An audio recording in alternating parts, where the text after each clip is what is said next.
Good morning विद्यार्थी मित्र हो. मागील 3 तासापासून आपण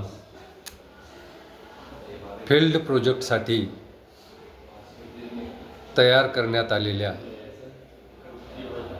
मुख्यमंत्री माझी लाडकी बहीण योजनेच्या परिणामकारकतेचे अध्ययन करण्यासाठी जी मुलाखत अनुसूची तयार केली, ती मुलाखत अनुसूची कशा पद्धतीने फिलअप करावयाची, कशा पद्धतीने भरून घ्यावयाची, याबद्दल आपण माहिती जाणून घेत होतो. त्यामध्ये लाभार्थी महिलेचे संपूर्ण नाव आहे, त्यानंतर लाभार्थी महिलेचं शिक्षण आहे, वय आहे, गाव किंवा शहर आहे, तालुका आहे, जिल्हा आहे, तसेच लाभार्थी महिलेचा व्यवसाय काय आहे, किंवा मुख्यमंत्री माझी लाडकी बहीण योजनेची माहिती तुम्हाला कुठून मिळाली, याबाबतची माहिती असेल. तसेच या योजनेसाठी अर्ज करताना तुम्हाला काही अडचणी आल्या का, या योजनेचा लाभ घेत असताना तुम्ही EKYC प्रक्रिया यशस्वीरित्या पार पाडली का, किंवा तुम्हाला आतापर्यंत मुख्यमंत्री माझी लाडकी बहीण योजनेचे किती हप्ते मिळाले आहेत. तसेच या योजनेची जी रक्कम आहे ती थेट तुमच्या खात्यात वेळेवर जमा होते का. तसेच या योजनेपासून मिळणाऱ्या पैशाचा वापर तुम्ही प्रामुख्याने कोणत्या कारणासाठी करता. त्यामध्ये मुलांचे शिक्षण असेल, घर खर्च असेल, औषधोपचार असतील, किंवा स्वतःची गरज असेल, याबाबतची माहिती कशा पद्धतीनं भरून घ्यावयाची. तसेच या योजनेमुळे तुमच्या आर्थिक स्वावलंबनामध्ये काही बदल झाला आहे का, याबाबत माहिती जाणून घेण्यासाठी आपण प्रश्न यामध्ये अनुसूचीमध्ये घेतलेले आहेत आणि त्याची योग्य उत्तरे कशी लिहून घ्यायची, याबाबत आपण माहिती पाहिली. तसेच या योजनेमुळे किंवा या योजनेच्या मदतीमुळे तुमची कुटुंबाच्या निर्णयातील भूमिका वाढली आहे का, हे जाणून घेण्याचा प्रयत्न केलेला आहे. आणि जर कुटुंबातील निर्णयातील भूमिका वाढली असेल तर होयला राईट करायचं, आणि नसेल तर नाहीला राईट करायचं. या 15 प्रश्नाबद्दल आपण माहिती कशी भरून घ्यावयाची याबद्दल सविस्तर अध्ययन केलेलं आहे. या मुलाखत अनुसूचीमधला आपण 16वा प्रश्न पाहूया. Question number 16. अनेक महिलांचे पैसे का थांबले आहेत, याबद्दल तुम्हाला माहिती आहे का. हा आपल्या अनुसूचीमधला 16वा प्रश्न आहे. अनेक महिलांचे पैसे का थांबले आहेत, याबद्दल तुम्हाला माहिती आहे का. तर त्या लाभार्थी महिलेने होय माहिती आहे म्हटलं तर होयला राईट करायचं, आणि नाही मला याबद्दल माहिती नाही म्हटलं तर नाहीला राईट करायचं.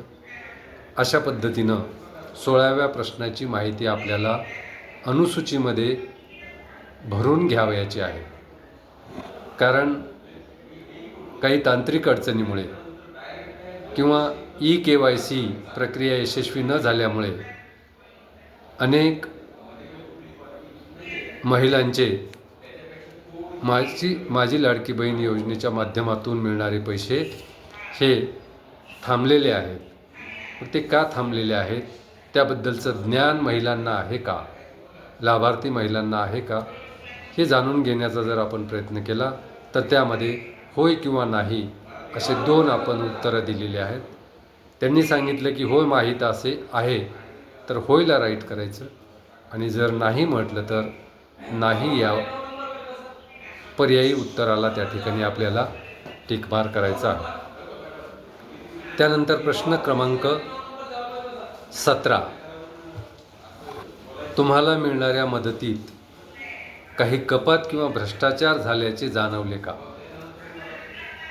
आपल्याला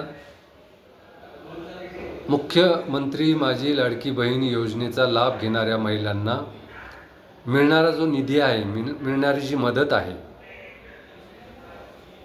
त्या मदतीमध्ये काही कपात केली जाते का किंवा काही भ्रष्टाचार झाल्याचे जाणवले का? यामध्ये काही भ्रष्टाचार होतो का? याबद्दल त्या ठिकाणी आपल्याला जाणून घ्यायचं आहे. त्यामुळे आपण क्वेश्चन नंबर 17 या अनुसूचीमध्ये घेतलेला आहे, तो म्हणजे तुम्हाला मिळणाऱ्या मदतीत काही कपात किंवा भ्रष्टाचार झाल्याचे जाणवले का? जर त्या लाभार्थी महिलेने सांगितले की होय, भ्रष्टाचार झाल्याचं जाणवलं, तर आपल्याला होय या उत्तरासाठी टिक करायचं आहे. आणि जर त्यांनी सांगितलं की नाही, कोणतीही कपात होत नाही किंवा या योजनेचे पैसे मिळताना कोणताही भ्रष्टाचार झाल्याचं मला जाणवलं नाही, तर नाहीला आपल्याला राईट करायचं आहे. अशा पद्धतीनं 17व्या प्रश्नाचं उत्तर या अनुसूचीमध्ये आपल्याला भरून घ्यावयाचं आहे. त्यानंतर या अनुसूचीमधला 18वा प्रश्न आपण घेतलेला आहे, क्वेश्चन नंबर 18. अंगणवाडी सेविका किंवा सरकारी कर्मचाऱ्यांनी तुम्हाला योग्य मार्गदर्शन केले का? या योजनेचा लाभ घेत असताना त्या योजनेचा अर्ज भरताना कशा पद्धतीने अर्ज भरावयाचा याबद्दल गावातील अंगणवाडी सेविका असेल किंवा इतर जे काही कर्मचारी असतील या योजनेशी संबंधित, त्या कर्मचाऱ्यांनी तुम्हाला योग्य मार्गदर्शन केले का? याबाबतचा प्रश्न आहे. यावरून आपल्याला मुख्यमंत्री माझी लाडकी बहीण योजनेसंदर्भात या योजनेशी संबंधित असलेले जे कर्मचारी आहेत ते या महिलांना योग्य मार्गदर्शन करतात किंवा नाही याबद्दलची माहिती मिळते. आणि ही माहिती घेण्यासाठी आपण प्रश्न क्रमांक 18 टाकलेला आहे. अंगणवाडी सेविका किंवा सरकारी कर्मचाऱ्यांनी तुम्हाला योग्य मार्गदर्शन केले का? जर त्या महिलेला योग्य मार्गदर्शन मिळालं असेल तर ती होय असं उत्तर देईल.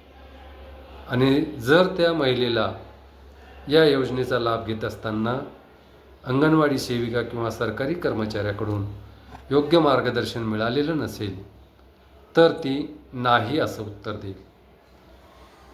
तिनं जर होय असं उत्तर दिलं तर होयला राईट करायचं आहे. आणि जर नाही उत्तर दिलं तर तुम्हाला नाही या शब्दाला राईट करायचं आहे. अशा पद्धतीने प्रश्न क्रमांक 18चं उत्तर आपल्याला अनुसूचीमध्ये टिक करावयाचं आहे. त्यानंतर आपल्या अनुसूचीमध्ये मुलाखत अनुसूचीमधील 19 नंबरचा प्रश्न आहे, तो म्हणजे तुम्ही या योजनेबाबत समाधानी आहात का? म्हणजे मुख्यमंत्री माझी लाडकी बहीण योजनेचा लाभ घेणाऱ्या महिला या योजनेबाबत समाधानी आहेत का, हे आपल्याला जाणून घ्यायचं आहे. हे जाणून घेण्यासाठी आपण अनुसूचीमध्ये प्रश्न क्रमांक 19 टाकलेला आहे, तुम्ही या योजनेबाबत समाधानी आहात का? मग त्यामध्ये त्या सांगू शकतात की मी खूप समाधानी आहे किंवा साधारण समाधानी आहे किंवा असमाधानी आहे. मग या प्रश्नाच्या संभाव्य उत्तरासाठी आपण 3 उत्तरं दिलेली आहेत. तुम्ही या योजनेबाबत समाधानी आहात का? तर पहिला पर्याय आहे खूप समाधानी आहे, दुसरा पर्याय आहे साधारण समाधानी आहे आणि तिसरा पर्याय आहे असमाधानी आहे. म्हणजे सरकार ही जी मुख्यमंत्री माझी लाडकी बहीण योजना राबवत आहे, त्या योजनेचा लाभ घेणाऱ्या महिला या योजनेबाबत कितपत समाधानी आहेत हे जाणून घेण्यासाठी आपण हा प्रश्न क्रमांक 19 टाकलेला आहे.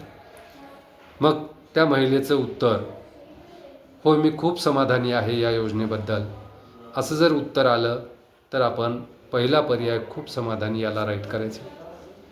जर त्यांनी सांगितलं की नाही मी फार काही समाधानी नाही, मी साधारण समाधानी आहे, तर दुसरा पर्याय साधारण याला राईट करायचं. आणि तिसरा पर्याय आहे असमाधानी. जर या योजनेचा लाभ मिळत असलेल्या महिला मुख्यमंत्री माझी लाडकी बहीण योजनेचे आर्थिक सहाय्य मिळूनसुद्धा त्या समाधानी नसतील, त्यांनी सांगितलं की मी असमाधानी आहे, तर तुम्हाला तिसरा पर्याय राईट करायचा असमाधानी. त्यावरून तुम्हाला लक्षात येईल की आपण सर्वेक्षण केलेल्या महिलांपैकी किती टक्के महिला या योजनेबाबत खूप समाधानी आहेत, किंवा या योजनेबाबत सर्वसाधारण समाधानी आहेत, किंवा या योजनेबाबत असमाधानी आहे. त्यामुळे या तीनपैकी एक पर्याय तुमचा त्या ठिकाणी राईट होईल. आणि या मुलाखत अनुसूचीमधला शेवटचा प्रश्न आहे क्वेश्चन नंबर 20. योजनेत सुधारणा करण्यासाठी तुमच्या काही सूचना आहेत का? या योजनेत म्हणजे मुख्यमंत्री माझी लाडकी बहीण योजना, या योजनेमध्ये सुधारणा करण्यासाठी तुमच्या काही सूचना आहेत का? ज्या महिला मुख्यमंत्री माझी लाडकी बहीण योजनेचा लाभ घेत आहेत, परंतु हा लाभ घेत असताना जर त्यांना काही अडचणी येत असतील, त्या योजनेमधल्या त्रुटी त्यांना जाणवल्या असतील, तर त्या या योजनेत सुधारणा करण्यासाठी काही सूचना करू शकतात. आणि त्या उपयुक्त सूचना आपल्याला मिळण्यासाठी आपण हा प्रश्न घेतलेला आहे. आणि त्याचं उत्तर आपल्याला होय किंवा नाहीमध्ये या ठिकाणी टिक करायचं आहे. तुम्ही त्या लाभार्थी महिलांना प्रश्न विचारला की मुख्यमंत्री माझी लाडकी बहीण योजनेबाबत सुधारणा करण्यासाठी तुमच्या काही सूचना आहेत काय? त्यांनी जर होय म्हटलं तर होयला राईट करायचं, आणि नाही म्हटलं तर नाही या पर्यायाला राईट करायचं. त्यावरून तुम्हाला लक्षात येईल की या योजनेतल्या त्रुटी दुरुस्त करण्यासाठी किती टक्के महिलांनी सूचना करावयाच्या आहेत असं सांगितलं, आणि किती टक्के महिलांनी काहीही सूचना करावयाच्या नाहीत असं सांगितलं. याबाबतची माहिती आपल्याला या अनुसूचीतील शेवटच्या प्रश्नापासून मिळते. त्यामुळे हा शेवटचा प्रश्न आपण टाकला की योजनेत सुधारणा करण्यासाठी तुमच्या काही सूचना आहेत का? आणि अशा पद्धतीनं होय असेल तर होयला राईट करायचं, नाही असेल तर नाहीला राईट करायचं. आणि त्या ठिकाणी माहिती आपण अशा पद्धतीनं या मुलाखत अनुसूचीमध्ये अचूक पद्धतीनं भरून घ्यावयाची आहे. तर विद्यार्थी मित्र हो, या ठिकाणी आपण थांबूया, कारण या 4 तासामधून आपण मुख्यमंत्री माझी लाडकी बहीण योजनेच्या परिणामकारकतेचे अध्ययन करण्यासाठी जी मुलाखत अनुसूची केलेली आहे, ती मुलाखत अनुसूची कशी अचूकपणे भरून घ्यावयाची याबद्दलची आपल्याला यातील प्रत्येक प्रश्नाची माहिती कशी आपण भरून घ्यावयाची हे आपण जाणून घेतलेलं आहे. आणि हा व्हिडिओ तुम्हाला पुन्हा कधी एखाद्या प्रश्नाबद्दल जर शंका निर्माण झाली तर पुन्हा हा व्हिडिओ ऐकून पुन्हा त्या ठिकाणी तुम्हाला तुमची शंका दूर करता येईल. म्हणून या व्हिडिओच्या माध्यमातून आपण ही मुलाखत अनुसूची कशी भरावयाची त्याचे अध्ययन केलेलं आहे. धन्यवाद. या ठिकाणी आपण थांबूया.